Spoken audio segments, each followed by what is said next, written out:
Hello നമസ്കാരം, ഏവർക്കും പുതിയ വീഡിയോയിലേക്ക്.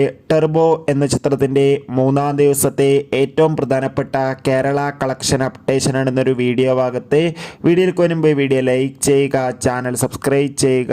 ഈ വരുന്ന മെയ് മാസം ധാരാളം ചിത്രങ്ങൾ OTT റിലീസ് ചെയ്യുന്നു. ചാനൽ പരിശോധിച്ചാൽ നിങ്ങൾക്ക് കാണാൻ വേണ്ടി സാധിക്കുന്നതായിരിക്കും. വൈശാഖിൻ്റെ സംവിധാനത്തിൽ മമ്മൂട്ടി, രാജീവ് ബി ഷെട്ടി, അഞ്ജന ജയപ്രകാശ്, ബിന്ദു പണിക്കർ എന്നൊക്കെ പ്രധാന കഥാപാത്രങ്ങളായ ചിത്രമായിരുന്നു ടെർബോ. ചിത്രത്തിന് അതിഗംഭീരമായ പോസിറ്റീവ് റെസ്പോൺസ് തന്നെയാണ് ഇപ്പോഴും പുറത്തുകൊണ്ടിരിക്കുന്നത്. അതുകൊണ്ട് തന്നെ എല്ലാ സിനിമാ പ്രേമികളും ഒരേപോലെയാണ് ചിത്രത്തിൻ്റെ ഓരോ ദിവസത്തെയും കളക്ഷൻ അപ്ഡേഷൻ അറിയാൻ വേണ്ടി കാത്തിരിക്കുന്നത്. ചിത്രത്തിന് ഇന്ന് 3-ാം ദിവസം അത്യാവശ്യം ബുക്കിംഗ് ഉണ്ട്. അതുകൊണ്ട് തന്നെ 3-3.5 കോടിക്കടുത്ത് കളക്ഷൻ ലഭിക്കുമെന്നാണ് ട്രാക്കിംഗ് റിപ്പോർട്ടുകൾ സൂചിപ്പിക്കുന്നത്. എന്തായാലും ടെർബോ എന്ന ചിത്രത്തിൻ്റെ കൂടുതൽ കളക്ഷൻ റിപ്പോർട്ടിനായി കാത്തിരിക്കാം. ചിത്രം കണ്ടവരുടെ അഭിപ്രായം കമൻറ്റ് ചെയ്യുക. കൂടുതൽ സിനിമാ വാർത്തകൾക്കും ബിഗ് ബോസ് വാർത്തകൾക്കും വേണ്ടി ചാനൽ ഇപ്പോൾ തന്നെ സബ്സ്ക്രൈബ് ചെയ്യുക. ബൈ.